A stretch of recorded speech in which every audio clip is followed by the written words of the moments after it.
নমস্কাৰ মৰমৰ ছাত্ৰ ছাত্ৰীসকল বিদ্যাভাৰতী পূৰ্বোত্তৰ ক্ষেত্ৰৰ উদ্যোগত আয়োজন কৰা সমুৎকৰ্ষ মহাশিবিৰ অনুষ্ঠান বিদ্যাভাৰতীৰ বাবে এয়া এক চিৰস্মৰণীয় মুহূৰ্ত কিয়নো এই দিনটোতে ইণ্ডিয়ান ট্ৰেডিশ্যনেল ৱৰ্ল্ড ৰেকৰ্ডত অৰ্থাৎ গিনিছ বুকত বিদ্যাভাৰতীয়ে নিজৰ নাম অন্তৰ্ভুক্ত কৰিবলৈ সক্ষম হ'ল। গতিকে এই 29, 30 আৰু 31 তাৰিখে হৈ যোৱা কাৰ্যক্ৰমত কেনেকুৱা ধৰণৰ কাৰ্যক্ৰম হৈছিল তোমালোক সকলোৱে হয়তো জানিবলৈ উৎসুক। সেই শেহতীয়াকৈ হ'লেও তোমালোকলৈ তাৰ কাৰ্যক্ৰমসমূহ আগবঢ়াব বিচাৰিছোঁ।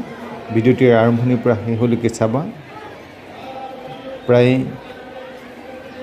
6000 ছাত্ৰ ছাত্ৰীয়ে এই কাৰ্যসূচীত অংশগ্ৰহণ কৰিছিল। কাৰ্যসূচীৰ মূল লক্ষ্য আছিল ঘোষ বাদ্য পৰিৱেশন, তাৰ লগে লগে আছিলে বিহু নাচ প্ৰদৰ্শন।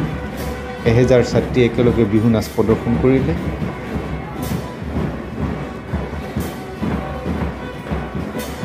শিবিৰত কেনেধৰণে ছাত্ৰ ছাত্ৰীসকলে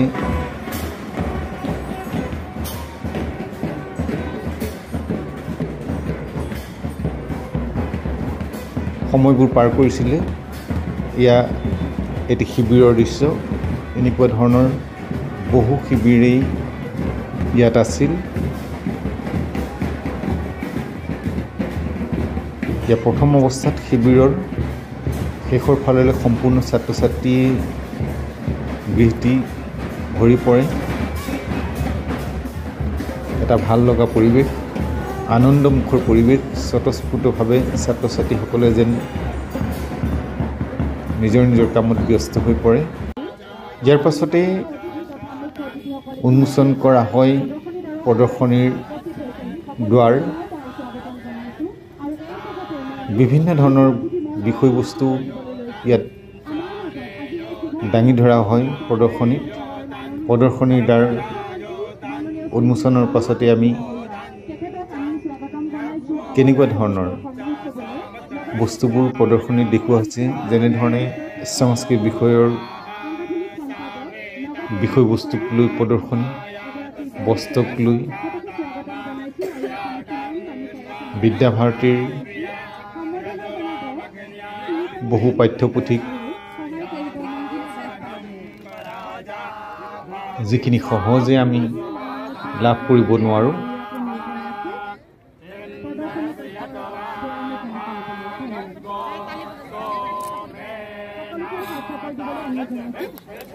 ঘোষ বাদ্যৰ বিভিন্ন বাদ্যসমূহ ইয়াত দেখুওৱা হৈছিল। মাজুলীৰ সেই মুখাশিল্পৰ সেয়া ইয়াত দেখুওৱা হৈছিল। এখন আসন ইয়াত দেখুওৱা হৈছে। ইয়াৰ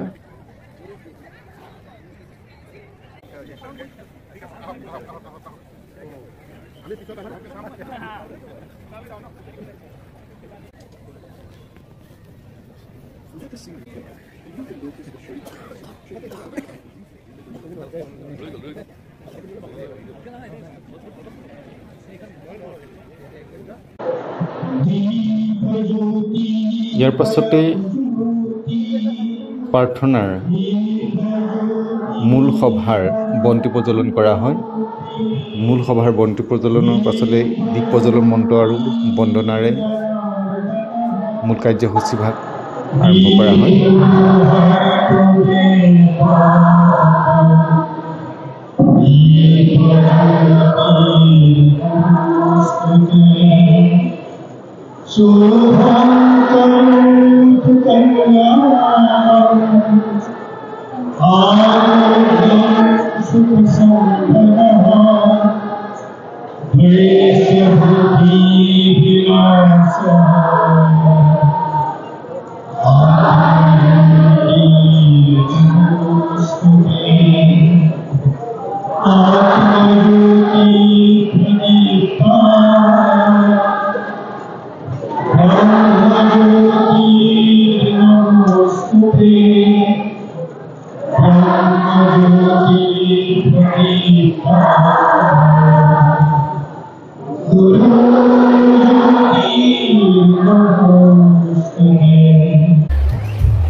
কমেও 6,000 ছাত্ৰ-ছাত্ৰী আচাৰ্য আচাৰ্যা অতিথিবৃন্দ তথা বিদ্যাভাৰতীৰ ভূগোত্তৰ ক্ষেত্ৰৰ তথা শিশু শিক্ষা সমিতিৰ বিভিন্ন কাৰ্যকৰ্তা এই অনুষ্ঠানত উপস্থিত থাকে সঁচাকৈ এক উল্লেখনীয় স্মৰণীয় এটা মুহূৰ্ত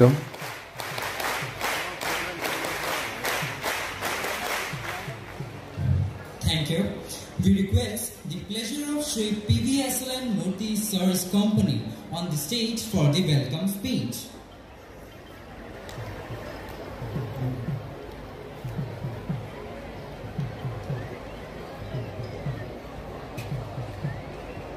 তাৰোপৰি এই অনুষ্ঠানতে অৰ্থাৎ সমুৎকৰ্ষ মহাশিবিৰ অনুষ্ঠানৰ এক আকৰ্ষণীয় কাৰ্যক্ৰম আছিল 1000 গৰাকী নাচনীৰ বিহু প্ৰদৰ্শন লগে লগে আছিল ঢোল বাদন যে তাৰো কিছু অংশ ভিডিঅ'টিৰ জৰিয়তে তোমালোকলৈ আগবঢ়ালোঁ আৰু আছিল বিভিন্ন জনগোষ্ঠীয় নৃত্য আদি সকলৰ নৃত্য নিশিসকলৰ নৃত্য বিভিন্ন উত্তৰ পূৰ্বাঞ্চলৰ ৰাজ্যসমূহৰ পৰা অহা সাংস্কৃতিক কাৰ্যক্ৰম আনটো দিশত আৰম্ভ হৈছিল বিদ্যাভাৰতীৰ পৰা অধ্যয়ন কৰি ওলাই যোৱা প্ৰাক্তন ছাত্ৰ-ছাত্ৰীসকলৰ এক সন্মিলন এই প্ৰাক্তন ছাত্ৰ-ছাত্ৰীৰ সন্মিলনেও এক অভিলেখ সৃষ্টি কৰি গৈছে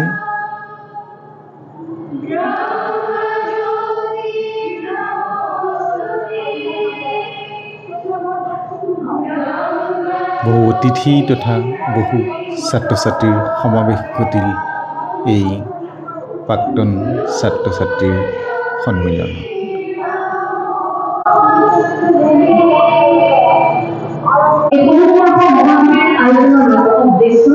নিশ্চয় আপোনালোক প্ৰতিগৰাকী জ্ঞাত এই গুৰুত্বপূৰ্ণ মহাশিবিৰতে পঞ্চপ্ৰাণ সন্মিলিত কৰাৰ যি উদ্দেশ্য আছিল সেই উদ্দেশ্য সফল হৈছে সন্মিলন ঘটোৱা হৈছে পঞ্চপ্ৰাণত এক একক আৰু অনন্য হিচাপে প্ৰাক্তনসকল এয়া প্ৰাক্তন ছাত্ৰ সন্মিলন এই গুৰুত্বপূৰ্ণ মহাশিবিৰ কেৱল এটি অনুষ্ঠান নহয় এই গুৰুত্বপূৰ্ণ মহাশিবিৰে আমি পৰিয়াল অধ্যক্ষ লেফটেনেণ্ট জেনেৰেল নানা প্ৰসাদ কলিতা ডাঙৰীয়াৰ সম্পাদক ডক্টৰ জগদীন্দ্ৰ ৰায়চৌধুৰী ডাঙৰীয়াও লগতে কলকাতাৰ কেন্দ্ৰীয় বিদ্যাভাৰতীৰ সাংগঠনিক সম্পাদক সন্মানীয় ডক্টৰ প্ৰমোদ কুমাৰী ডাঙৰীয়া আমি আহিছোঁ আমি এবাৰ আগবাঢ়িছোঁ আমাৰ মাজত উপস্থিত থকা বৰেণ্য ব্যক্তিগৰাকীৰ সম্বৰ্ধনাৰ বাবে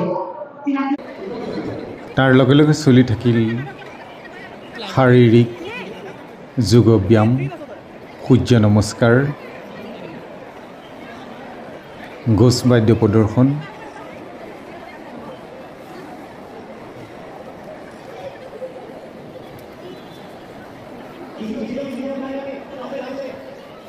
গতিকে আৰম্ভণিৰ পৰা শেষলৈকে এই কাৰ্যক্ৰমসমূহ